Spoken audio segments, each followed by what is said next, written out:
Welcome back to the Mindset Channel, where ancient wisdom meets practical strategies to move your life forward. I'm Jono. And I am Chrome. And today we're deep diving into a necessary conversation that is the science of a heartbreak and how to rise from it. And not just rise from it, be transformed by it as well. That's exactly right. That's exactly right. And when we speak of heartbreak, we often think of emotional pain. But a lot of people don't realize that heartbreak literally hurts. If you put someone experiencing heartbreak in a scan, it shows that romantic rejection activates the same brain regions as physical pain does. That's the anterior cingulate cortex and the insula. Wow. There you go. And Yeah, that's pretty cool, hey. I and it mean, actually does hurt. what I meant by pretty cool, as in, I can't believe we actually know that now. It's Yeah, no it's longer, amazing, isn't it? yeah, yeah. It's like, it's not just my heart hurts, right? Mm. So when you're in love, your brain lights up with dopamine. The Yeah, a same, very, very addictive hormone. very hardcore, boom. For those who can relate to this, um, I've been in love so many times before, and I also got my heart broken, right? But that initial phase of meeting someone, falling for someone, that initial phase, Mm. oh, it's so lovely. And yes, excuse the pun on that one. So, these dopamine, these are the same chemicals involved in addiction, and you're intoxicated by connection. So, oxytocin, vasopressin, the bonding hormones, right? It deepens the attachment. So your brain is forming a neurochemical imprint of that person. Yeah, that's right. It is very much similar to an addiction. But when that relationship ends, especially if it ends abruptly, it's very similar to withdrawing from a drug. So all of a sudden, all those feel-good chemicals aren't showing up anymore. Your cortisol, your stress hormone surges, and your body enters into a state of stress. And your immune system's affected, your immune system drops, your appetite changes, your sleep is disrupted. We've all been through this. And it's not just in your mind, it's in your nervous system. Look at it. It takes me back to the first time I had my heart broken. I think I was 17 at the time. And that's exactly what happened. I'd go to sleep, but then I'd wake up at 2 o'clock in the morning. I got sick. I didn't feel like eating. It's very much your nervous system in a state of stress. Yeah, especially that age, like 16, 17. Like, Oh yeah. I mean, we underestimate the kids, right? But it was so real. I remember 16, 17, 18, up to like 24, 25. Like, I mean, the most hardcore ones were the teenage ones because we've never felt, we've never been in love before. I mean, we knew love, but never been in love with another person before. And it hurts. It hurts so much. I think it's grief. But unlike mourning the dead, the object of loss is still alive. They didn't die. You just broke up with them, right? So you Yeah. can see them. You can still hear them. Maybe if in your case, John, you were 17. In my case, I was 16. And I Mm. would still see them at school, or I can still see them at the shops. Or you can still see them where you guys hang around. And mind you, I mean, a relationship when you're 16, 17, 18 is like 1 week, 2 weeks, 3 weeks, a month, right? And you hear them, right? And to some, let's modernize this. You can stalk them people stalk them in social media. Right, And right. and it reopens the wounds and the limbic system in the brain. Yeah, that part of that process is That part processes the emotions, right? And it doesn't care about logic, that part. It cares about survival. That's exactly right. And you raise a good point there. Back when, um, 10 years ago when I was 17, Yeah. maybe not. Maybe not. Look, there was no, back when I was 17, there was no social media and all this sort of thing. Thank God for that. And so, yeah, right. And it's, with all of that in place, like you're saying, the tendency is when people break up to go and just check in on them on their social media, that kind of thing, and it really doesn't help. Yeah. It really doesn't help letting go. So how do you know you're not just sad and that you are genuinely experiencing heartbreak, this nervous system response?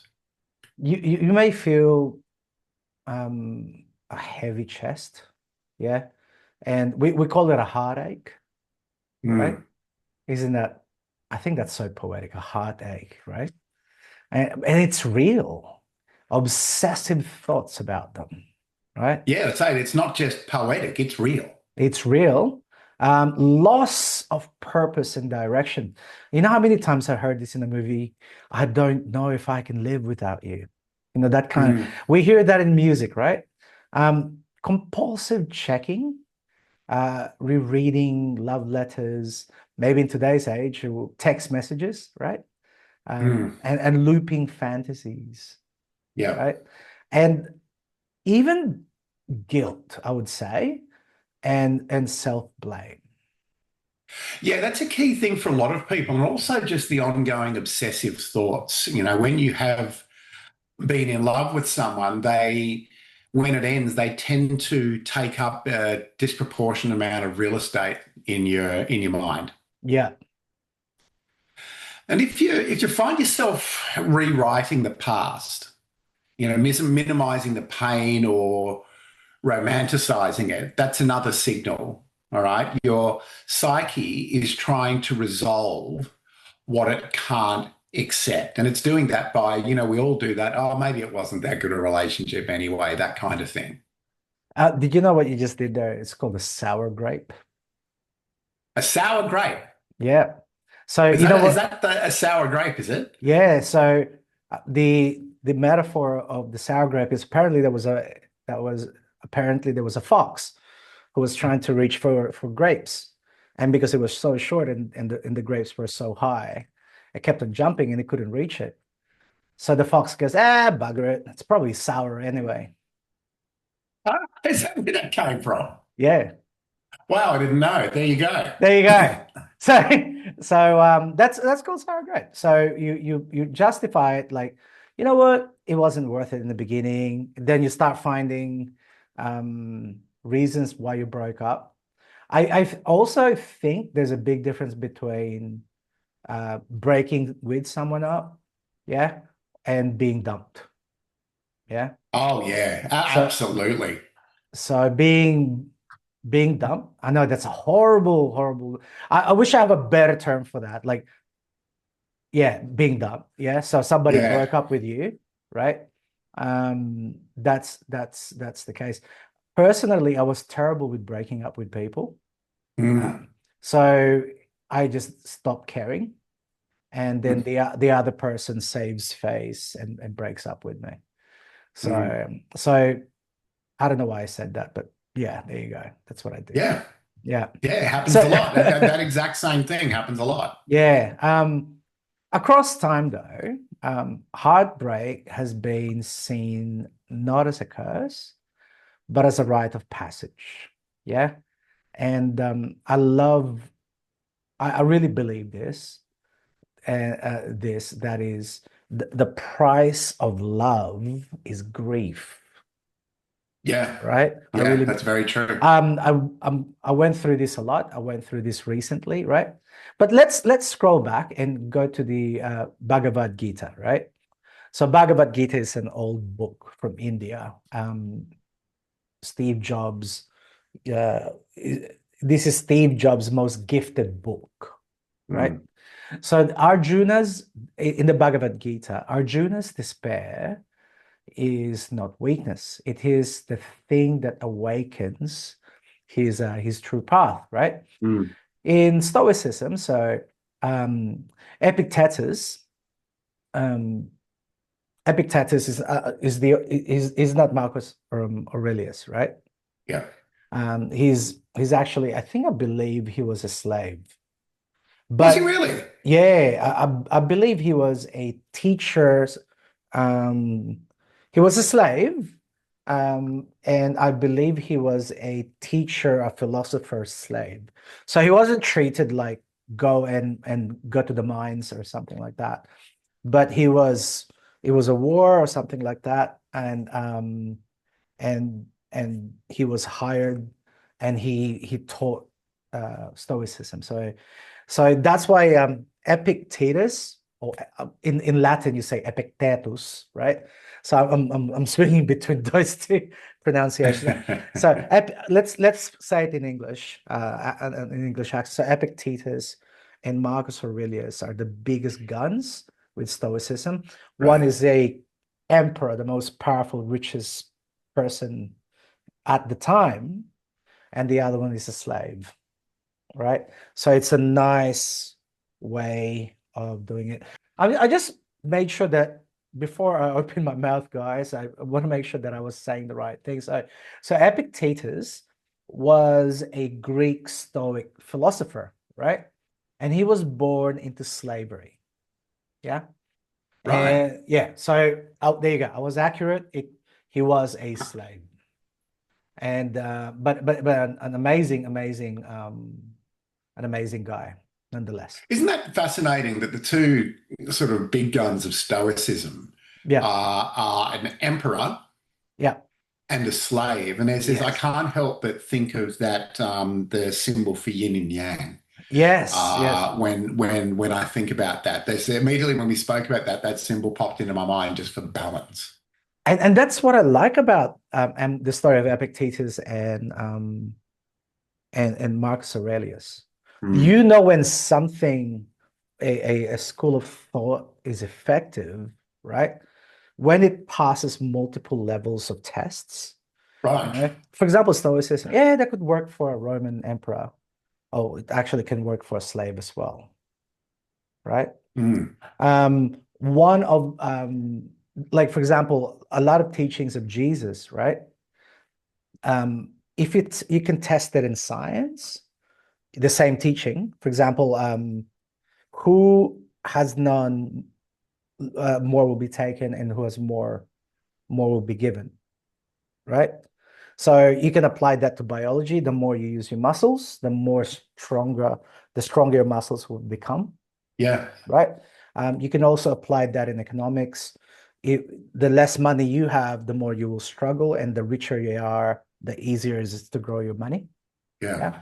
And or you can go sociology. If you're by yourself, you're pretty lonely, and it's very hard to recover unless you start gathering. And the more genuine friends you have, the more social outlet you also have. So it applies in multiple levels. And with Yeah. Stoicism, it applies to the slave and can also applies to the Roman emperor.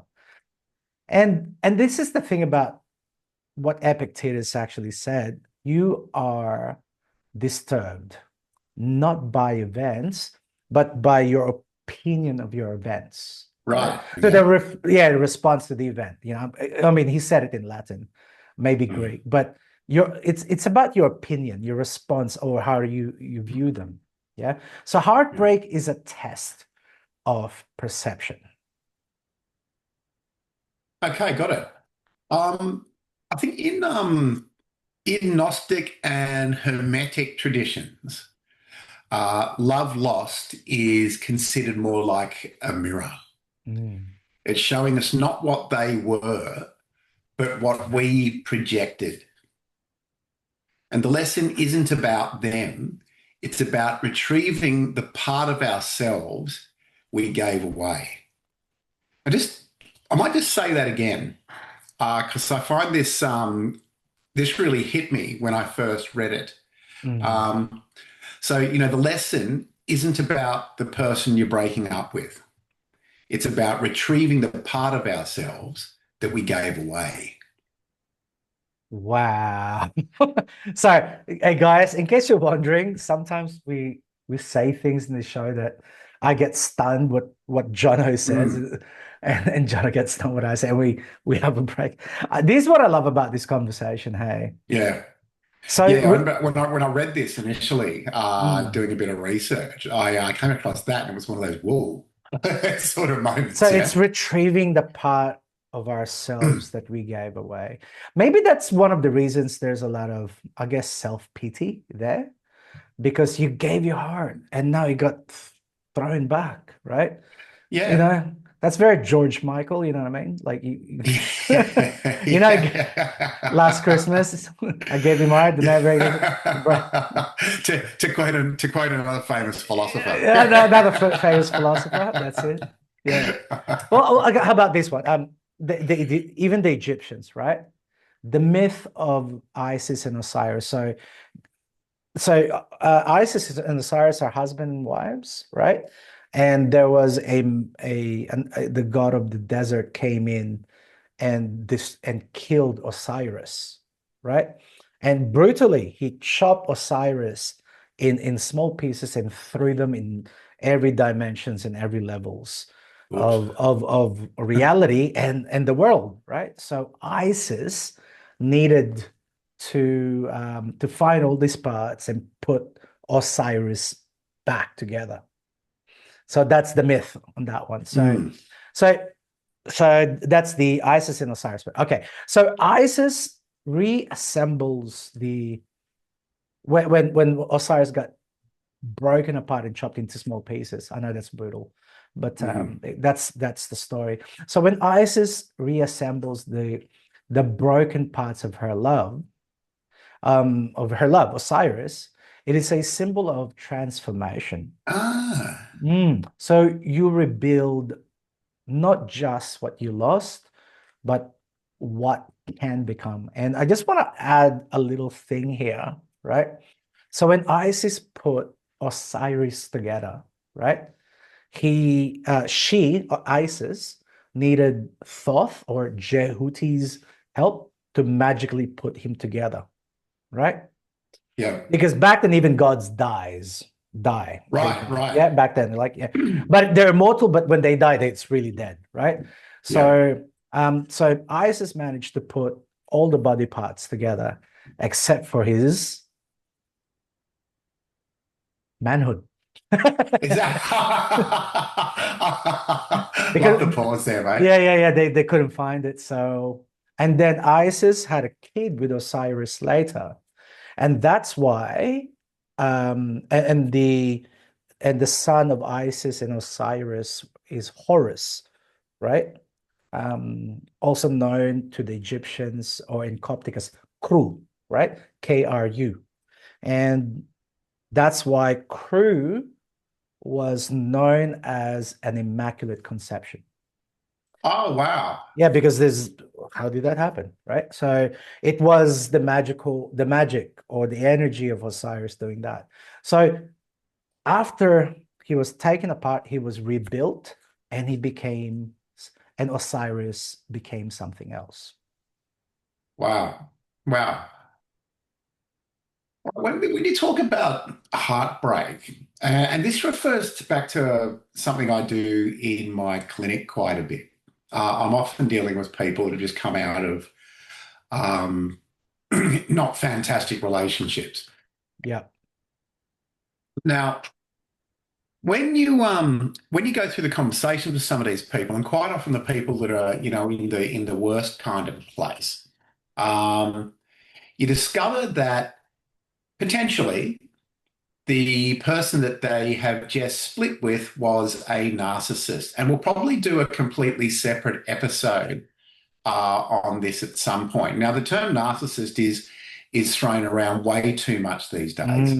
Yeah. Way, way, way too much. But there are people either who are actually narcissists or people with just narcissistic tendencies who are out there. So, um, So if you refer to like the narcissist wound, why is it so hard to leave these people?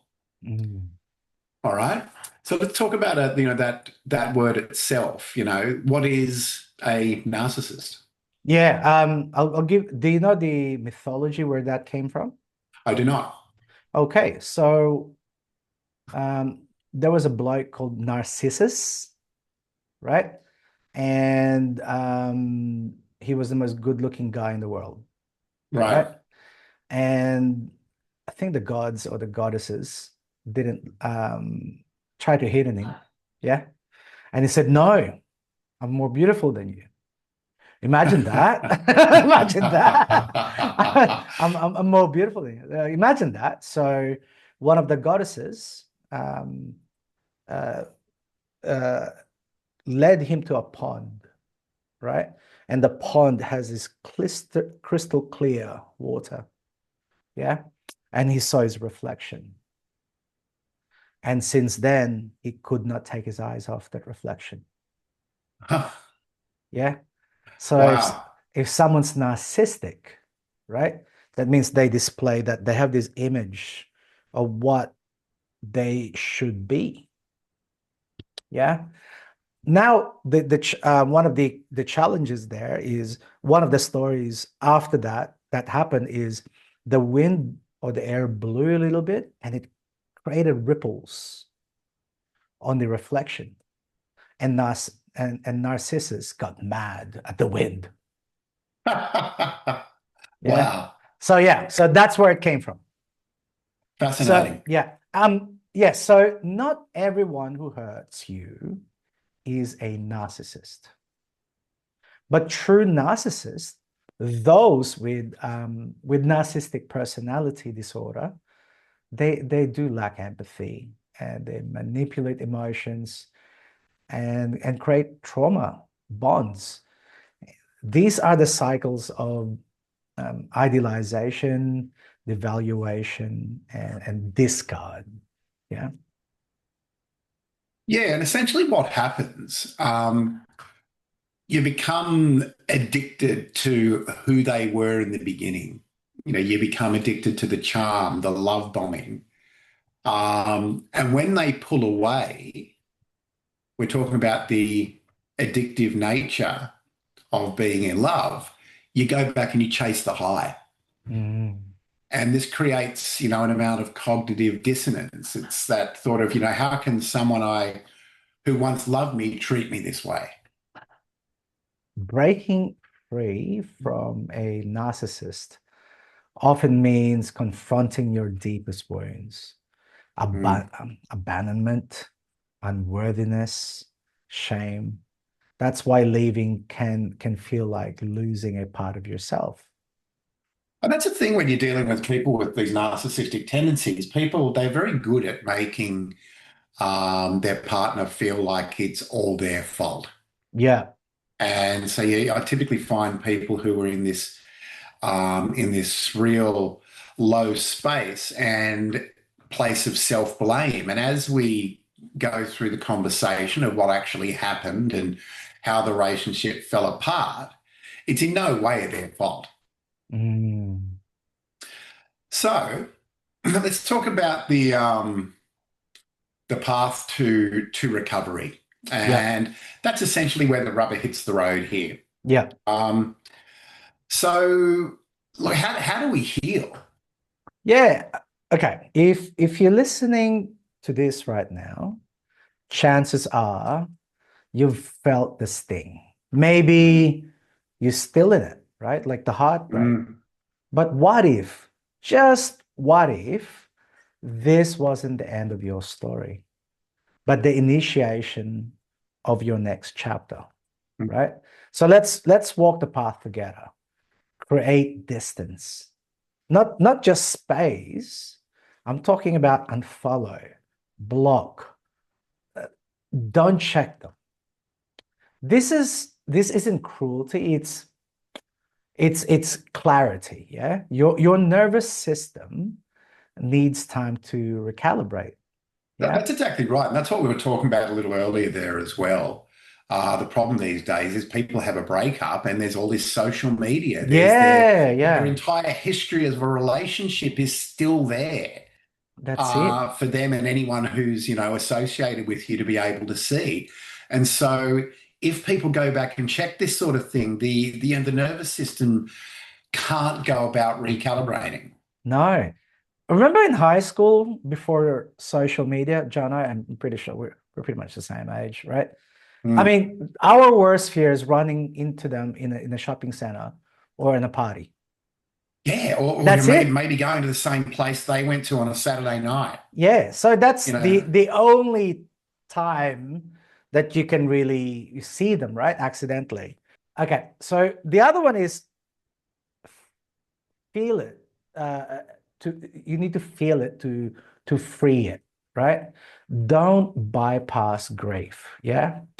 Journal, cry, as in cry the fuck out. Go for it, right? mm. Um, some people say punch a pillow. I don't really recommend punching pillows because what if you liked it, right? Each to their own, I guess. Yeah, you know what I mean? So start punching. The next one is a desk. I've met blokes that they were so heartbroken that they were smashing their heads on a tree in front of their girlfriend. Well, I mean, that's yeah, that's You know just what I nuts. mean? That it is nuts. It's like, dude, no, look, you're not bleeding on your forehead, Yeah, right? So yeah, emotions are energy in motion, right? Air motion. Um, and so you need to feel that excruciating pain, right? yeah. And I just want to remind people, you know that, Jono, do you know where the word excruciating came from? No, I don't. So X outside, yeah, and Yep. crucia, which means getting crucified. Oh, wow. Yeah. So Really? yeah. So this is after the excruciating pain is the feeling of someone that just went through crucifixion. Oh, wow. So that's why when I felt excruciating pain, that is deep, like bodily whip, like the whole shebang. So Yeah, that's horrendous. yeah. That's horrendous. So, But you need to feel that. Yeah. yeah, you need to go through the process. So while you just mentioned grief, like I say, we're going to do a separate session on grief itself. But I just want to add in here, and you were alluding to it there, why grief is not your enemy. All right, and it's not. It is, in fact, your body and mind doing what they're designed to do in the face of a perceived loss. And it may not feel like it when the pain is raw and the tears are coming easily, but grief is not a sign of weakness or failure. It's the natural human response to love and connection. Grief essentially says, this mattered. I cared deeply. And in the moment, it can feel like grief will consume you, but it won't. It moves, it shifts, it evolves. At first, it might sort of crash into you like waves that are unpredictable and overwhelming. But over time, those waves grow smaller and they're spaced further apart. And in between them, you begin to breathe again. So you're beginning to remember um, with more love and less pain. Okay. So grief doesn't ask you to forget, it asks you to feel so that healing can happen. And when you allow yourself to grieve, you're not getting stuck in the past. You're actually moving forward through it. And that's the mistake people make. They think, I'm just not going to think about it. That's really not helpful. You're honoring what was while making space for what still can be for you. So look, let grief in, just walk with it, listen to it, and trust that it's not there to break you, but it's there to transform you. Because at the heart of grief is love, and love, when felt fully, always leads back to healing. Yeah. The other way to move on from a heartbreak And actually, John, I just had an idea. Maybe we should have an episode on grief. Yeah, absolutely. Yeah. Absolutely. We'll Yeah. do an We'll do episode a full solely on episode grief. on. Yeah, yeah. Okay. Yeah. Okay. So another technique is to reframe the narrative, right? So shift from why did he or she did this to me, yeah, to what did I learn about myself through this? That's a hardcore question, by the way. It is. What did I learn about myself through this? Yeah. And that is a hardcore question, right? What did I learn about me or about myself through this? Yeah. Not a lot of people will ask that question. But if you can, if you're listening here, right, and you're going through this and you heard that question, I would dare you, I will raise the stake, have the audacity to ask yourself, what did I learn about myself through this? Yeah. Yeah. The other one is Yeah. into the present. Yeah. As in Yeah. literally come back to the now. Yeah. Yeah. Anchor into the present. Use semantic anchors, right? Um, Press your fingers together and together and recall the time you felt forward. Jono, can you give us an example of what's a good semantic anchor for this, mate?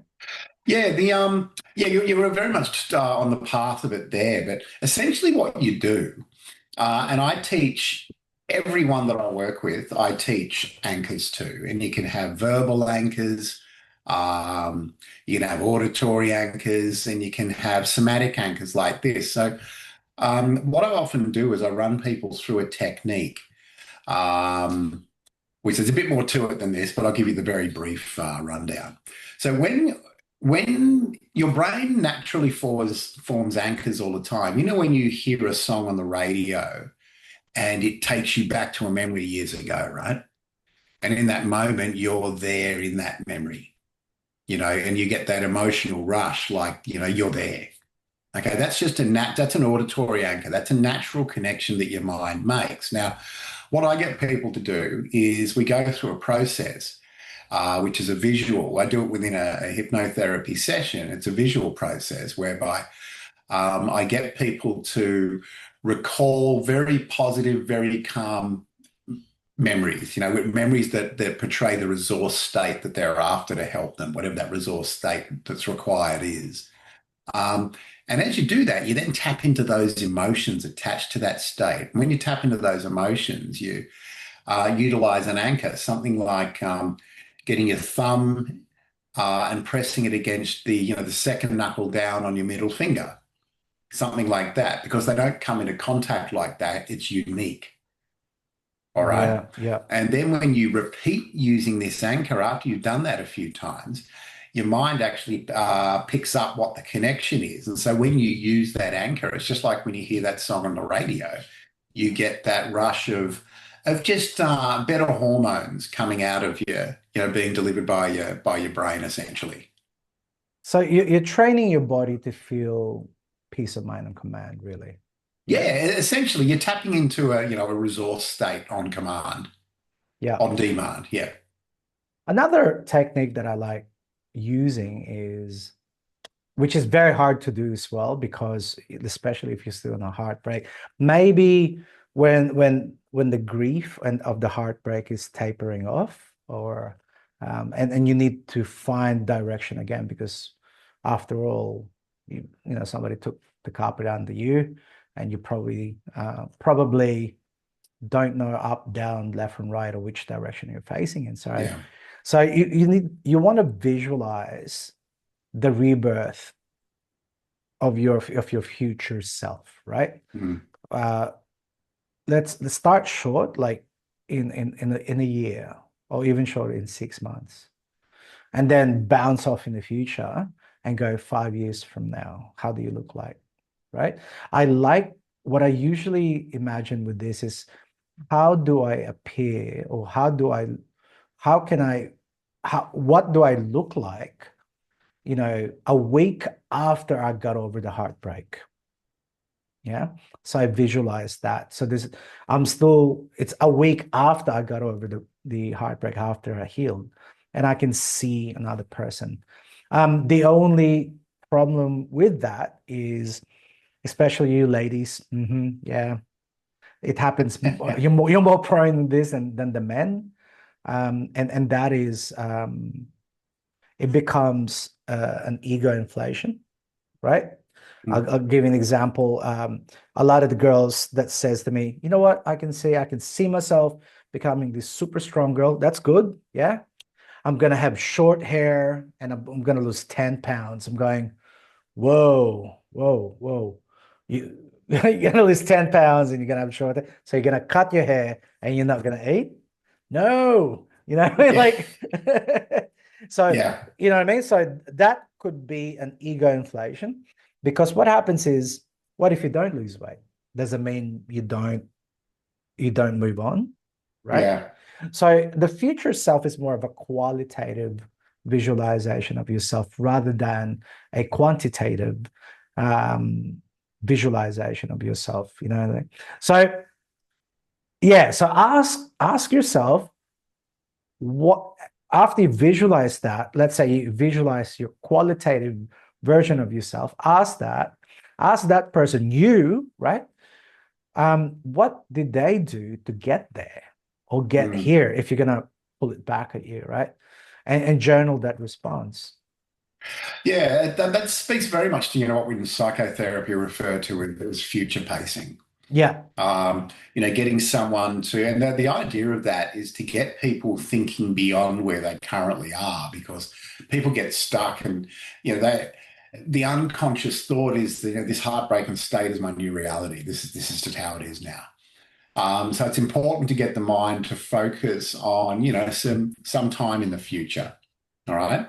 yeah, Um, it's really, really important as well with when you're dealing with heartbreak. It's really important. Like we mentioned, it's a nervous system response. It's really important to try and manage your limbic system, during this whole period. So things that we've spoken about a lot of time before, like utilizing the physiological side just to reduce those stress hormones. Regularly doing that. um, Utilizing thought labeling, where you label your thoughts as either, normal thoughts are a thought. When you're kind of making up a catastrophic situation, that's a story, and you let the stories go. So you label things as either thoughts or stories. And the other thing is just the importance of exercise. yeah. It is so important. If you're going through something like this, get out, get exercising, just that movement. Firstly, it just makes you feel good anyway, but you're actually helping your nervous system. You're getting rid of some of these negative kind of hormones. Yeah. And So, I think when I hear I'm gonna cut my hair, when I said previously I'm gonna cut my hair, I'm gonna lose weight. If you said, if you ask your future self, how did you get there? Oh, I hopefully that future self said, I exercise a lot, yeah, right? yeah, And exactly. and now you can, Yeah, yeah, yeah, yeah, exactly, exactly. So, look, and for those struggling with that obsessive loop now, yeah. if anyone out there doing it right now, look, you are not weak. You're human, and you can train your brain to see a new meaning. Heartbreak is dismantling, yeah. But sometimes the structure that collapses was built on false hopes, illusions, or codependencies. And they're pretty much ashes, hey. It's Mm. space, and space to build something real within yourself. That's right. Look, there's an old Zen saying that says the wound is where the light enters. Today's wound is tomorrow's wisdom, essentially. And let me repeat this again. You are not broken. Yes, it feels like your heart is heartbroken, but you are not broken. You are breaking open. One of the things I heard the other day is part of the heartbreak is a bit of depression. Yeah. Oh, absolutely it is. Yeah. Absolutely. So we Yeah. we haven't really tackled that. A bit of depression. That's when it's not just sadness. Sadness is being sad. Maybe a, a a milder version of sadness is like melancholy, right? Mm, But we're talking about depression here. You chemically, biologically, sleep, all that stuff is out. mm, yeah. Um, I had a thought about this one. I'm not sure. I got it through some meditation. Maybe I picked it up from somewhere, but I don't know. And especially in the last few weeks for me, um, I kind of played with the word depression. Yeah. Right. And I came up with, I guess I was explaining it to my auntie or something like that. It's depression is your body seeking deep rest. When someone's depressed, Mm. yeah. So when someone's depressed, I I thought, what if it's actually just deep rest? Interesting. Interesting. You know what I mean? So Yeah, yeah, yeah, so that's yeah. and because you've been you've been on this love, this high love, especially the longer the love, the more stable that connection was, and then it's gone. So you know you need to reset Mm, everything again, but you can't really start from the beginning because it doesn't work that way. You can only go forward. yeah. So to do so, I needed my body to rest in the deepest Mm. possible way. Interesting. I never thought it's an interesting thing, isn't it? Interesting Yeah. thought. Very interesting thought. So that only came to me last week, bro. Yeah, interesting Yeah. thought. Yeah. So you're not broken. You're breaking open, right? Yeah, that's right. And essentially, go back to what I said previously, you're breaking open, you're letting the light in. All Yeah. right. All right. So we're at that part of our session today. So Crom, um, you get to finish off today. What would you like to say to everyone that's out there listening today to finish things off? Let me think about this. So, okay, you know, there's a silence after a heartbreak that most people don't really talk about. I'm not talking about the crying. No, I'm not talking about the shock, the no, not the rage, but the moment when all of everything, all of it goes quiet and you're just there. Yeah. Um, this happened to me a lot when an ex-girlfriend said, "Okay, I want to break up with you. I just want us to be friends, blah, blah, blah." Like all the emotions are going up and down. And then she went away, or I ran away, one of the two, or I stood there.